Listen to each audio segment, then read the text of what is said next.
Hello students, last class में हमने कुछ डिफाइंस के बारे में पढ़ा था जो हमने रियल नंबर चैप्टर्स के अंदर पढ़ा था। आज हम करेंगे बात फंडामेंटल थ्योरम ऑफ अर्थमेटिक। इसका पूरा का पूरा जो रिलेशन है वो हमारी एक्सरसाइज 1.1 के साथ है, जिसके अंदर हम एलसीएम निकालना सीखेंगे, एचसीएफ निकालना सीखेंगे और कुछ इनकी प्रॉपर्टीज के बारे में भी बात करेंगे। तो हम पहले बात कर लेते हैं फंडामेंटल थ्योरम ऑफ अर्थमेटिक। ये क्या कहती है? Every composite number can be expressed और factorised as a product of primes. Primes means only prime numbers, and this factorization is unique apart from the order in which prime occurs. ठीक है, तो इसका मतलब क्या है कि जो प्राइम नंबर्स के हम जो फैक्टराइजेशन करते हैं, जैसे 6 के जो फैक्टर्स होंगे वो 2 और 3 है, तो उससे कोई फर्क नहीं पड़ता है कि उसका ऑर्डर क्या है कि 2 से आपने पहले डिवाइड किया था या 3 से आपने पहले डिवाइड किया है। तो 2 into 3 भी इसके फैक्टर्स है और 3 into 2 भी अगर आप लिखते हो तो भी एक ही बात है, उससे कोई भी फर्क नहीं पड़ता। और एक दो एग्जांपल्स लेके हम चलते हैं। सपोज करो हमने 10 ले लिया, 2 5 जा 10, और हो सकता है किसी बच्चे ने इसको 5 2 जा 10 इस तरीके से अगर किया है तो आप दोनों के आंसर्स, दोनों के फैक्टर्स बिल्कुल सही है। ऑर्डर इसमें मैटर नहीं करता, ऑर्डर बिल्कुल भी मैटर नहीं करेगा। और भी कोई एग्जांपल ले सकते हो आप, कोई भी ले लीजिए। 26 ले लेते हैं,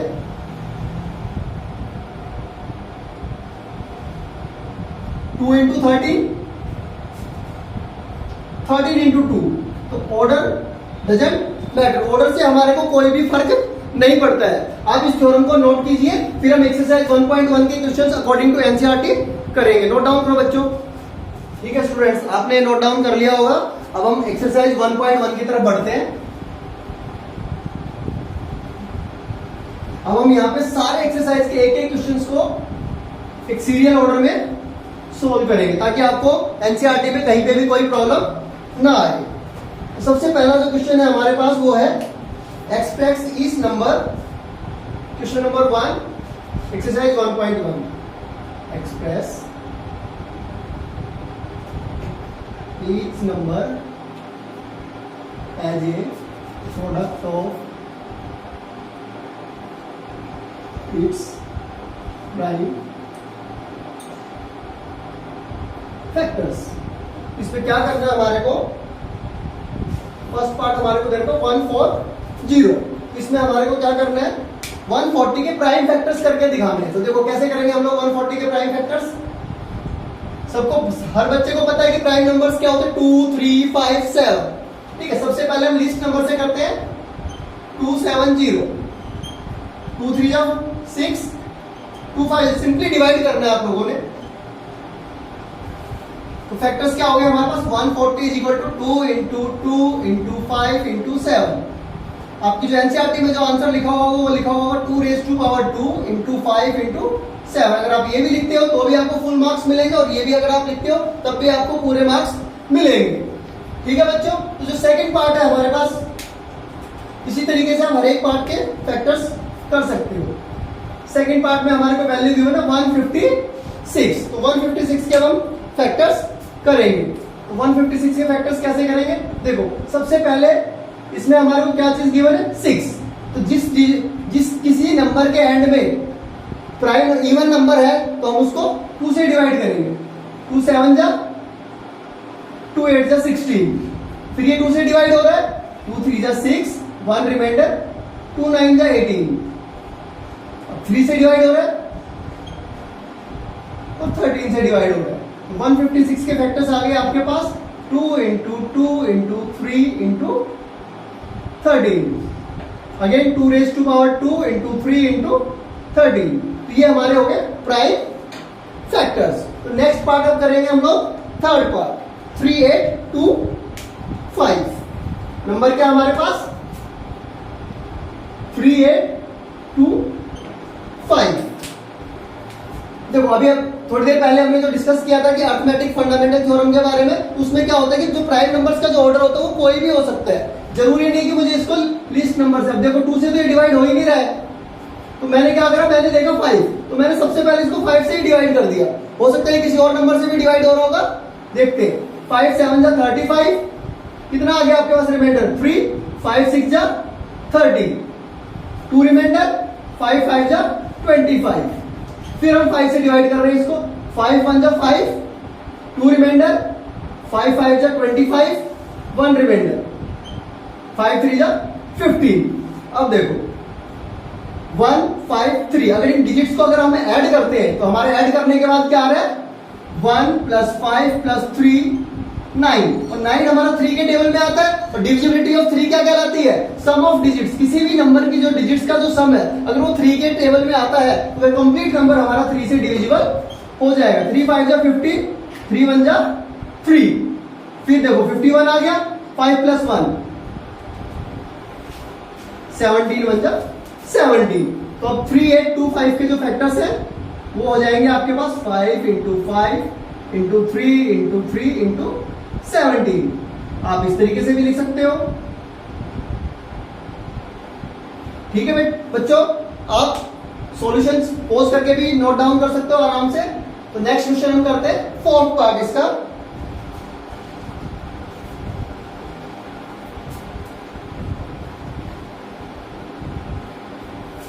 फोर्थ पार्ट थोड़ा अलग से है, ये ज्यादा डिफिकल्ट नहीं है लेकिन इजी है। फिर हम वही करेंगे, 5 से डिवाइड कर रहे हैं इसको सबसे पहले। बच्चे यहां पर आकर अटक जाते हैं कि ये नंबर किससे डिवाइड हो रहा है, 1 0 0 1। मोस्टली बच्चे सोचते हैं कि ये खुद ही एक प्राइम नंबर है, लेकिन ऐसा नहीं है।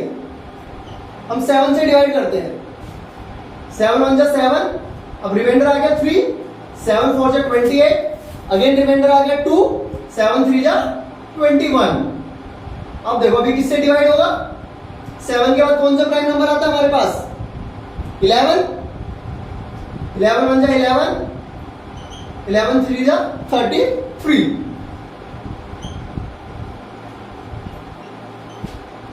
इसके जो फैक्टर्स आ गए आपके पास 5 7 11 एंड 13। इसको थोड़ा सा ध्यान से करने की आवश्यकता है। यहीं पे आके बच्चे थोड़ा सा होल्ड हो जाते हैं, उनको दिक्कत आती है। Next part 7 4 2 9। अब देखो बच्चों ये किससे डिवाइड होगा, इसको 2 से तो डिवाइड हो ही नहीं रहा है, 3 से देखते हैं। 7 + 4 11, 11 + 2 कितने हो गए, 13, 13 + 9 40। जब 2 मिनट थोड़ी देर वेट, याद रखना, सामने देखो, सामने गो। अब करेंगे बच्चों हम लोग पार्ट नंबर 5, 7 4 2 9। इसके भी फैक्टर्स कुछ अटपटे हैं। अटपटे मतलब जैसे 17 से डिवाइड होगा 4 3 7, तो आप रफली भी इसको डिवाइड करके देख सकते हो। किसी बच्चे को अगर प्रॉब्लम आती है तो यार नॉर्मली आप डिवाइड करके उसको देख लेना। और रफ वर्क जब भी आप करोगे, चाहे अपनी स्कूल की नोटबुक में करते हो या फिर आप आंसर शीट पे करते हो, तो यहाँ पे हमेशा एक मार्जिन लगा के रखो। उस मार्जिन में क्या होगा कि आपका जो रफ वर्क होगा यहाँ पे जो डिस्प्ले हो रहा होगा तो यहीं पे ही आपको करोगे। तो पीछे जब आप लास्ट शीट पे करते हो, मोस्टली बच्चों की हैबिट होती है लास्ट शीट पे करने लग जाते हैं, तो वहां पे पूरी की पूरी आप खिचड़ी पका के रख देते हो और एग्जामिनर देखता है कि बच्चे ने कहा क्या किया था, चीटिंग तो करके नहीं लिख दिया सब कुछ। चलो अब हम अगर इसको करेंगे 19 से डिवाइड। 19 से अगर आप इसको डिवाइड करते हो तो 19 2 जा और फिर 19 3 जा, और 23 भी एक प्राइम नंबर है, तो इसके जो फैक्टर्स हो जाएंगे 7 4 2 9 के जो फैक्टर्स होंगे 17 × 19 × 23। थोड़ा ध्यान से करा करो, इस तरीके के जो क्वेश्चंस आ जाते हैं तो उनको रफली आप यहाँ पे डिवाइड कर लिया करो। चलो यहां तक आप पॉज करके नोट डाउन कर लेना। नेक्स्ट सेकंड क्वेश्चन पे बढ़ते हैं हम लोग।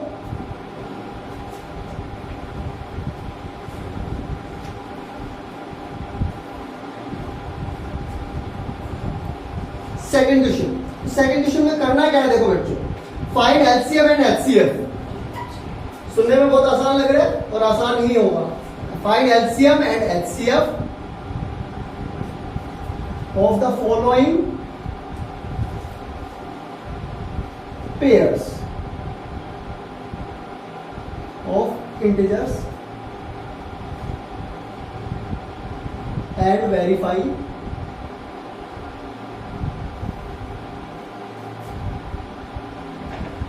LCM into HCF is equal to product of two number, जिनका हमने एचसीएफ और एलसीएम निकालना है। प्रोडक्ट ऑफ टू नंबर्स, इस चीज को वेरीफाई करना है। चलो देखते हैं। सबसे पहले बात करते हैं 26 और 91। ये जो आपका जो फर्स्ट पार्ट है ये है 26 एंड 91। तो 26 के फैक्टर्स आप चाहो तो इस तरीके से कर सकते हो, 26 और 91 है बेटा। 91 किससे डिवाइड होता है? 7 से। 7 और 13 इसके फैक्टर्स हो गए। तो देखो 26 is equal to 2 into 13, 91 is equal to 7 into 13। अब एचसीएफ क्या होता है? Highest common factor. नाम इसका हाईएस्ट है लेकिन इसकी जो वैल्यू आती है वो छोटी वैल्यू आती है, और एलसीएम का लोएस्ट कॉमन मल्टीपल। लेकिन इसकी जो आंसर निकलेगा कभी भी एलसीएम का वो एचसीएफ से बड़ा होता है हमेशा। अब देखो 13 इसके अंदर कॉमन आ रहा है, 13 क्या है? 26 का भी और 91, इन दोनों का फैक्टर है। तो एचसीएफ आपके पास क्या आ गया? HCF is equal to 13। बात करते हैं एलसीएम की। तो एलसीएम क्या हो गया? एचसीएफ और आपके रिमेनिंग फैक्टर्स, उनको मल्टीप्लाई कर दोगे तो आपके पास आ जाएगा 13 इंटू 14, 182। अब हम वेरीफाई करेंगे जो रिलेशनशिप गिवन है हमारे को, LCM into HCF is equal to product of two numbers. तो हम क्या करेंगे? सबसे पहले एलएचएस और आरएचएस, क्योंकि जब तक इक्वल प्रूव नहीं कर देंगे जब तक हम उसको इक्वल लिख नहीं सकते हैं। तो एलएचएस में क्या हो गया? LCM into HCF. तो what is LCM? 182 and HCF हो गया आपका 13। तो जैसे कि मैंने आपको बताया था, यहां पे आप रफली कर सकते हो, आराम से मल्टीप्लाई करके देखो, कोई जल्दबाजी नहीं करनी है, गलती ना हो जाएगी।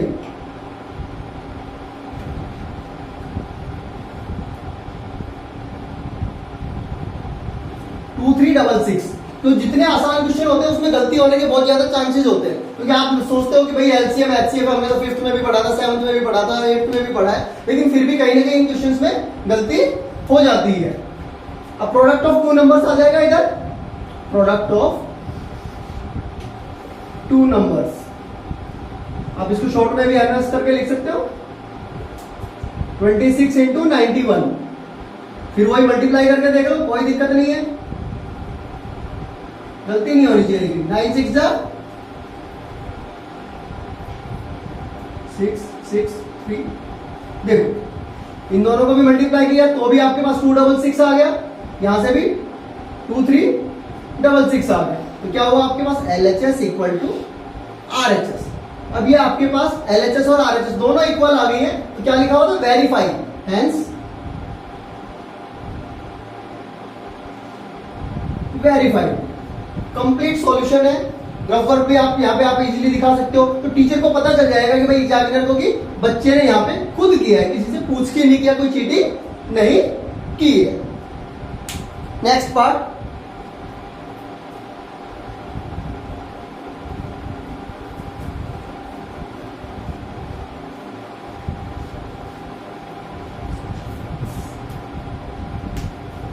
फाइव 1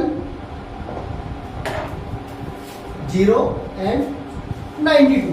अब इनके फैक्टर्स करेंगे हम लोग 5 1 0 के, और 92 के भी फैक्टर्स करेंगे। देखो दोनों के दोनों 2 से डिवाइड हो रहे हैं, दोनों के एंड में क्या है? दोनों के एंड में आ रहा है प्राइम। प्राइम आ रहा है, क्या आ रहा है? इवन नंबर आ रहा है, ठीक है। 2 2 जा 4, 1 रिमाइंडर, 2 5 जा 10, 1 रिमाइंडर, 2 5 जा 10। फिर 5 से डिवाइड कर देंगे इसको, 5 5 जा 25, 5 1 जा 5। अब देखो किससे डिवाइड हो रहा है? 5 + 1 6, 3 की डिविजिबिलिटी आ गई है 17। 17 खुद एक क्या है? प्राइम नंबर है। बात करते हैं 92 की, लास्ट में 2 है तो 2 से डिवाइड हो जाएगा, 2 4 जा 2 6 जा 12, 5 1 0। इसके फैक्टर्स हो गए 2 × 5 × 3 × 17। 92 के जो फैक्टर्स हो जाएंगे क्या हो जाएंगे? 2 × 23। अब देखो क्या चीज कॉमन आ रही है? सिर्फ हमारे पास 2 कॉमन आ रहा है, सिर्फ हमारे पास क्या आ रहा है? 2 कॉमन आ रहा है। तो एचसीएफ हमारा क्या हो गया 2। बात करते हैं एलसीएम की। एलसीएम क्या बताया था मैंने आपको, जो कॉमन है वो तो लेना ही लेना है, बाकी नंबर्स को भी हम लिख लेंगे।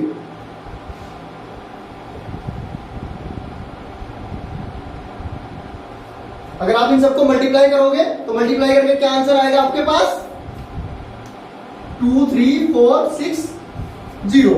और कोशिश करा करो आसानी से उसको, कोई जैसे कि मैंने आपको बताया यहाँ पे रफ वर्क करा करो और आपका बहुत अच्छे से आंसर निकल जाएगा। तब तक आप इसको नोट डाउन करो बेटा। देखो बच्चों एचसीएफ और एलसीएम हमने निकाल लिया, अब इसकी करते हैं हम लोग वेरिफिकेशन। वेरिफिकेशन में कैसे करेंगे, जैसे लास्ट पार्ट में किया था हमने LHS और RHS।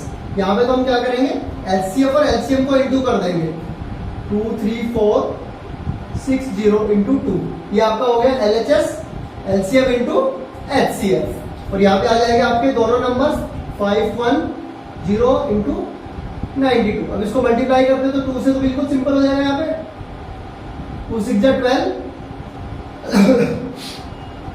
2 4 8 plus 1 carry 2 3 6 2 2 4। अभी दोनों को मल्टीप्लाई करते हैं। ये नहीं कि यहाँ पे अगर 46920 आ गया तो यहाँ पे भी सेम आ जाएगा। आपको अगर डाउट लग रही है तो आप यहाँ पे मल्टीप्लाई करके देख लीजिए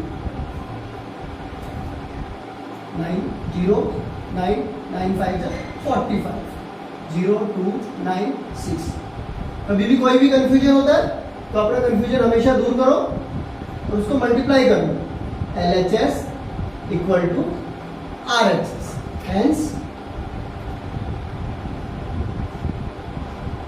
वेरीफाइड। तो हमेशा बिल्कुल ध्यान से और अच्छे तरीके से चीज को रिप्रेजेंट करो। अब करते हैं हम लोग नेक्स्ट पार्ट।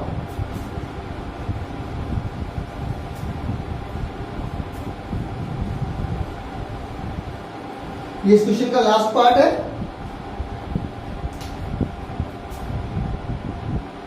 3 3 6 एंड 54 फैक्टर्स कर देंगे। 2 से डिवाइड हो रहा है 2 1 जा 2 2 6 जा 12 2 8 जा 16। फिर 2 से डिवाइड हो रहा है 2 8 जा 16 2 4 जा 8।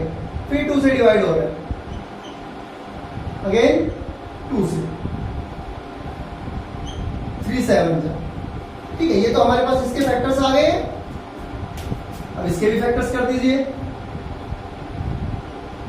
3 9 जा 3 3 जा 3 3 जा 3 1 जा 3। अब देखो एचसीएफ और एलसीएम निकालते हैं। फैक्टर्स को कैसे लिख लेंगे 2 इंटू 2 4 टाइम्स आ रहा है इंटू 3 इंटू 7 54 2 इंटू 3 इंटू 3 3 बार। ठीक है, तो देखो कॉमन क्या चीज आ रही है, 2 नंबर कॉमन आ रहे हैं 2 एंड 3। तो एचसीएफ क्या हो गया आपके पास 2 इंटू 3। एचसीएफ आ गया आपके पास 6। एलसीएम एचसीएफ ले लो या एचसीएफ के फैक्टर्स लिख सकते हो आप चाहो तो 2 इंटू 3। बाकी जो रिमेनिंग नंबर है वो लिख दो इंटू 2 इंटू 2 इंटू 2 इंटू 7। 2 बार 3 आ रहा है। इन सबको मल्टीप्लाई करेंगे तो क्या आ जाएगा आपके पास, क्या मल्टीप्लाई करके आप देख सकते हो बिल्कुल 2 3 जा 6 6 2 जा 12 12 2 जा 24 24 2 जा 48। ठीक है, फिर यहाँ पे आपका हो गया 48 आ गया। इसको साइड में लिख लीजिए आप 3 3 जा 9 9 इंटू 7 9 इंटू 7 कितना हो जाएगा 63। अब इन दोनों नंबर्स को मल्टीप्लाई कर लेते हैं हम लोग। ये आपका रफ वर्क हो जाएगा।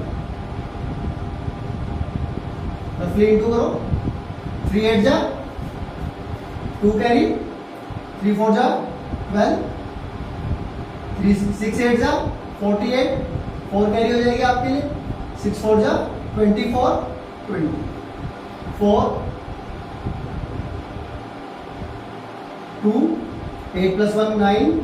तो एक कैरी आई थी आपके पास 3 0 2 4। ठीक है बेटा, तो एलसीएम क्या हो गया आपके पास 3 0 2 4। अब बात करते हैं फिर वेरिफिकेशन की।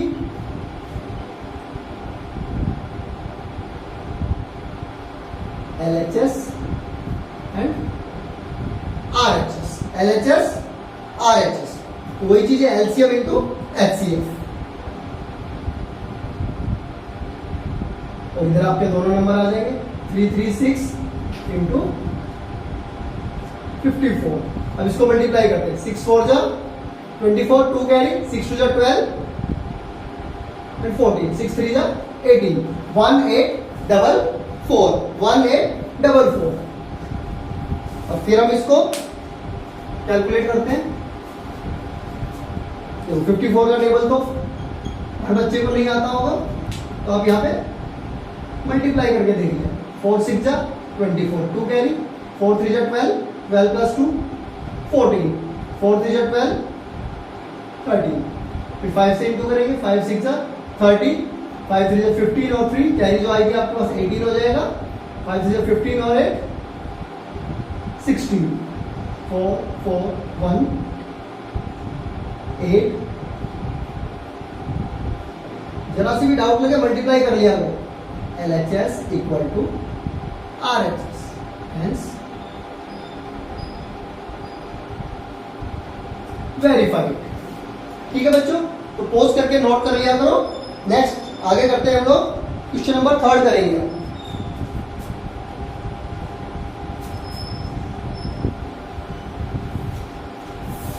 क्वेश्चन नंबर 3 में क्या है? Find LCM and HCF। Find LCM and HCF। Question number 3, find LCM and HCF by factorisation. ठीक है, क्वेश्चन मैंने पूरा नहीं लिखा है, इतना लिखा है एनसीईआरटी में, ऐसे आप देख सकते हो। तो फर्स्ट पार्ट हम करते हैं 12 15 21। तो 12 के जो फैक्टर्स हो गए वो क्या आ गए? 2 इंटू 2 इंटू 3। 15 के फैक्टर्स हो जाएंगे आपके पास 3 इंटू 5 और 21 के फैक्टर्स हो गए 3 इंटू 7। अब हमारे को इसमें निकालना है HCF और LCM। HCF आपको पता ही है, जो चीज कॉमन होती है। तो HCF आपका हो गया 3 और LCM कितना हो जाएगा? बाकी जो बच गया वो 2 इंटू 2 इंटू 3 इंटू 5 इंटू 7। अब इन सब नंबर्स को हम क्या करेंगे? मल्टीप्लाई कर लेंगे। 2 2 जा 4, 4 3 जा 12, 12 इंटू 5 60, 6 7 जा 42, 420। तो एलसीएम कितना आ गया आपके पास? 420। नेक्स्ट पार्ट करते हैं सेकेंड पार्ट। सेकेंड पार्ट में क्या बोल रहे हैं? Find LCM and HCF of 17, 23 and 29। अब देखो 17 भी एक प्राइम नंबर है, 23 भी एक प्राइम नंबर है और 29 भी एक प्राइम नंबर है। जब तीनों में कोई भी चीज कॉमन नहीं है,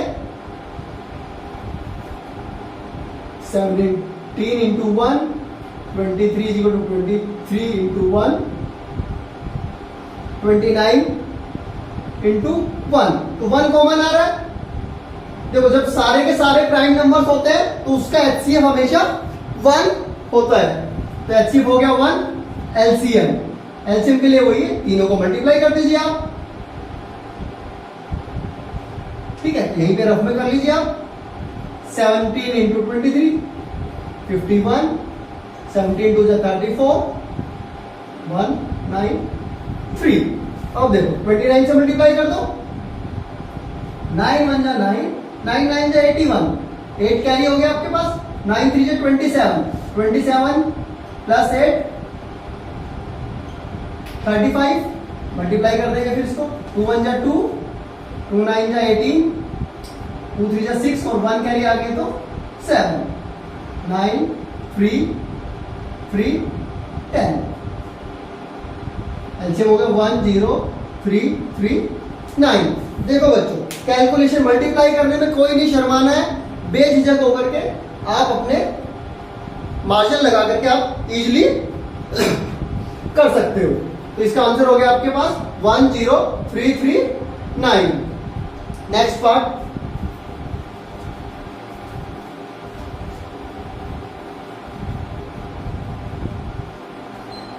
एट नाइन 25। नेक्स्ट पार्ट क्या कह रहा है, 8, 9, 25 LHS factors of 8, 2 into 2 into 2। 9 के फैक्टर्स क्या हो जाएंगे, 3 into 3। 25 के फैक्टर्स हो जाएंगे 5 into 5। अब देखो कोई भी चीज कॉमन नहीं आ रही है इसमें, तो इसका भी HCF क्या हो गया, 1 हो गया। और एलसीएम क्या हो जाएगा, सबको मल्टीप्लाई कर देंगे, क्या कर देंगे, सबको मल्टीप्लाई। 3 into 3 into 5 into 5 क्या हो गया, यहीं पे आप रफ में कर लो। 8, 8 9 72, 72 into 25, 360, 2 2 4, 14, 1800। ठीक है बेटा, तो इस तरीके से हम एचसीएफ और एलसीएम निकाल सकते हैं। अब नेक्स्ट क्वेश्चन करते हैं हम लोग, question number 4।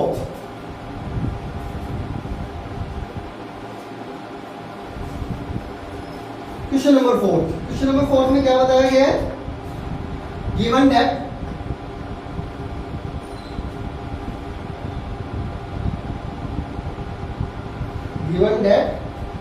HCF bracket 306 and 657 is equal to 9.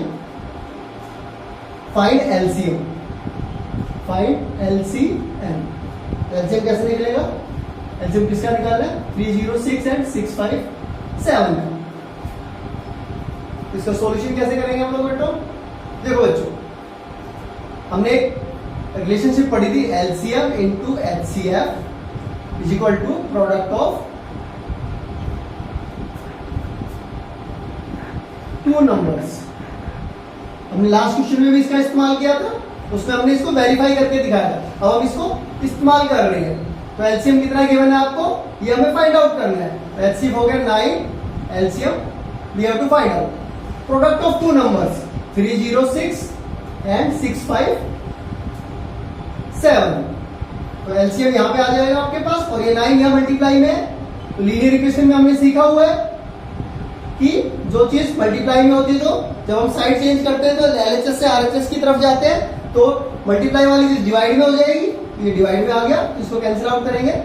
9 7 जा 63, 9 3 जा 27, 306 into 73 rough work,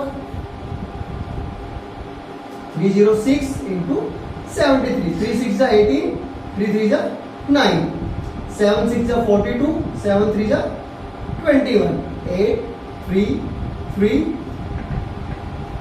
2 2 3 3 8। This is the answer of question number 4। तो इस तरीके से हम कैलकुलेशन कर सकते हैं, और आराम से आपको अगर एलसीएम दे रखा है तो आप एचसीएफ निकाल सकते हो। इसमें से कोई भी एक अगर मिसिंग वैल्यू है आपके पास, तो इस रिलेशनशिप को यूज करके हम निकाल सकते हैं। स्टूडेंट्स अब करते हैं हम लोग next question, question number 5।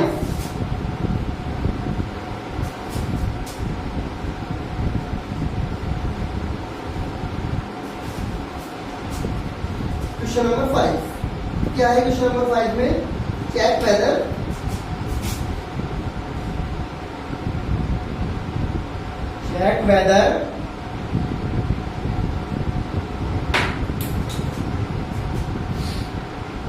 six raised to power n can end with digit 0 for any natural number n। क्या पूछ रहा है क्वेश्चन नंबर 5 में, क्या 6 रेज टू पावर n क्या कभी भी इसके एंड में 0 आ सकता है, चाहे n की वैल्यू 1 2 3 4 5 कुछ भी पावर हो जाए, मान लो 6 रेज टू पावर 100 हो जाए, क्या तब भी इसके एंड में 0 आ सकता है, नहीं आ सकता है। तो देखो कैसे करेंगे हम लोग सॉल्यूशन इसका, कैसे करेंगे, 6 रेज टू पावर n, इसके एंड में कभी भी 0 नहीं आएगा। क्यों नहीं आएगा? क्योंकि 0 तभी आता है जब 2 और 5 के फैक्टर्स होंगे, और इसमें क्या हो रहा है, 2 और 3 के फैक्टर्स ही बन रहे हैं। तो क्या लिखेंगे हम लोग? It will not and with 0 as it is not having factors of 2 and 5. 2 into 6 raised to power n is equal to 2 into 5. It will not end with 0 as it is not having factors of 2 and 5. ये कभी भी इसके and में 0 नहीं आएगा क्योंकि इसके factors 2 और 5 के नहीं है। और इसी तरीके का एक एग्जांपल हमारे पास एनसीईआरटी में गिवन है, एग्जांपल 1। तो एग्जांपल 1 में क्या दे रखा है, मैं लिख देता हूं आपके लिए। एग्जांपल 1 करना आपने खुद है, 4 रेज टू पावर n है। अब इसमें भी यही चीज पूछी गई है, क्या इसके एंड में कभी 0 आ सकता है या नहीं आ सकता है? तो इसके एंड में भी 0 नहीं आएगा। क्यों नहीं आएगा? क्योंकि 4 के फैक्टर्स क्या हो जाएंगे, 2 into 2। 2 और 5 के फैक्टर्स होते तो ही इसके एंड में 0 आता। तो ये 4 रेज टू पावर n जो एग्जांपल है, आप अपने आप ट्राई करना, हो जाएगा। बिल्कुल इसी कॉन्सेप्ट के ऊपर बेस्ड है। चलो नेक्स्ट क्वेश्चन करते हैं जो हमारा कंपोजिट नंबर के कॉन्सेप्ट के ऊपर है। कंपोजिट नंबर के बारे में हमने पढ़ा हुआ है। What is a composite number? कोई भी नंबर जिसके 2 से ज्यादा फैक्टर्स होते हैं वो हमारा कंपोजिट नंबर कहलाता है। तो क्वेश्चन क्या कह रहा है, एक्सप्लेन वाई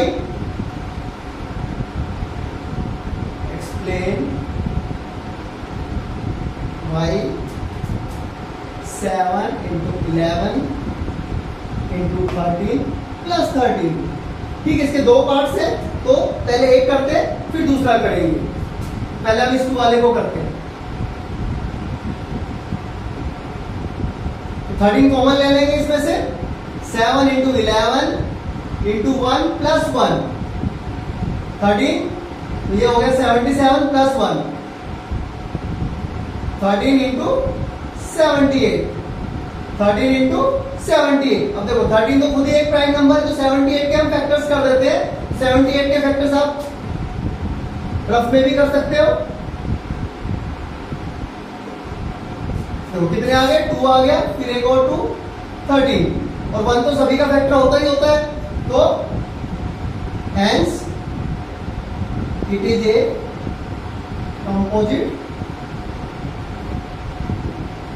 नंबर।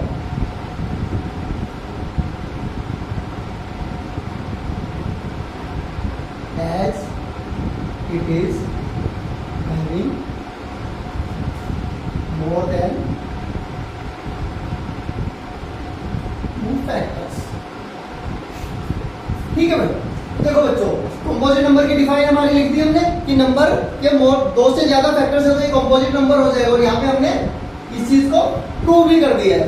तो सेम चीज हम नेक्स्ट पार्ट में भी करेंगे। तो नेक्स्ट पार्ट देखते हैं कैसे करेंगे।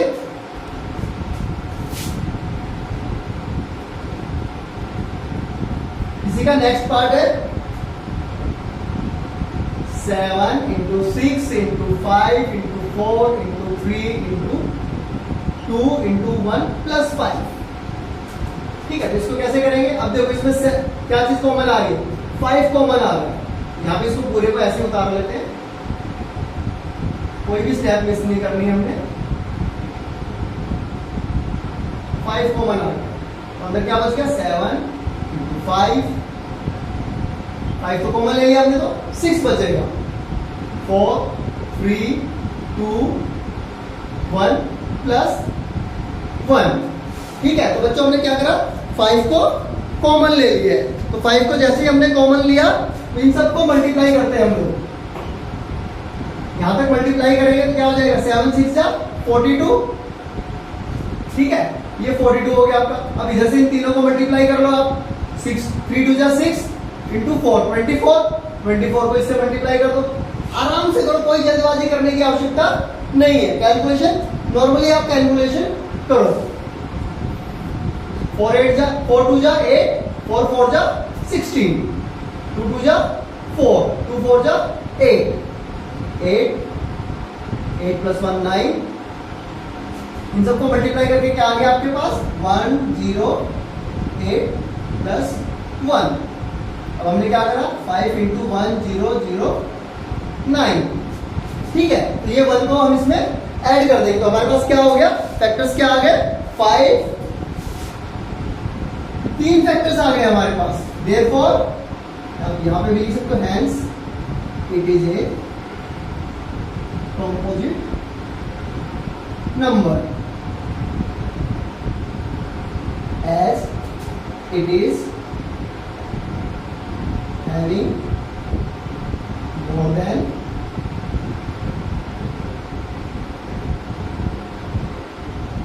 2 factors। ठीक है बच्चों, तो दोनों के दोनों पार्ट्स मैंने आपको करवा दिए हैं। अब नेक्स्ट क्वेश्चन करेंगे हम लोग, क्वेश्चन नंबर 7। 7th भी अच्छा क्वेश्चन है, कई बार एग्जाम में भी आता है, इंटरेस्टिंग क्वेश्चन है। देखो क्या कह रहा है ये question number 7। There is a circular path around a sports field. Sonia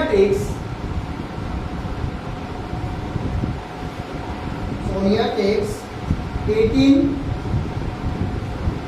minutes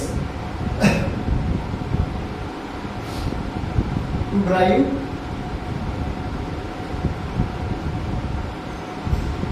one round of the field, and Ravi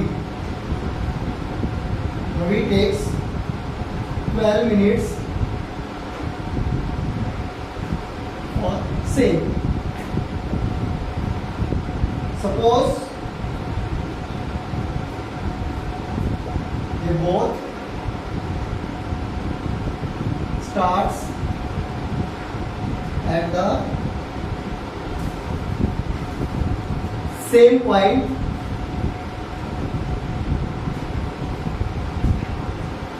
and at the same time, and go in the same direction.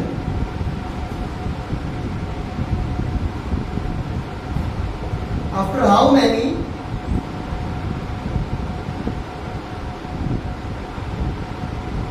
minutes will they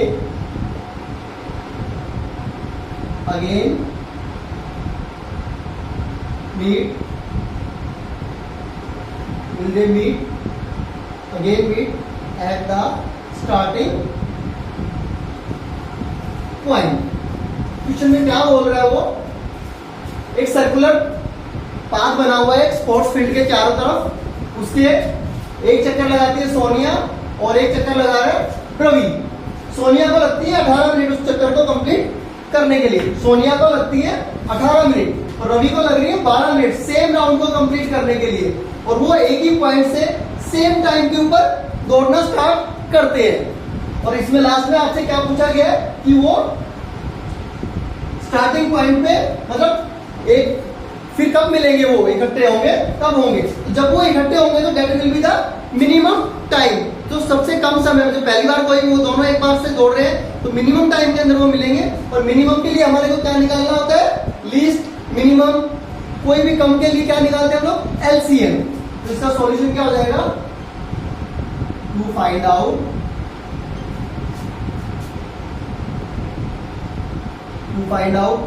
the time when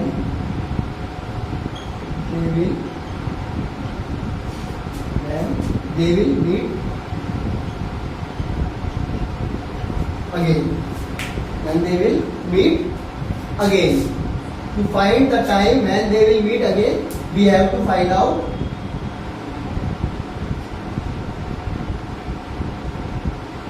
LCM of 12 and 18. और LCM तो हमने इस पूरी exercise में निकाला ही है, तो बहुत इजी है। एलसीएम निकालते हैं, फैक्टर्स कर लो पहले इसके। 18 के भी फैक्टर्स कर लेते हैं।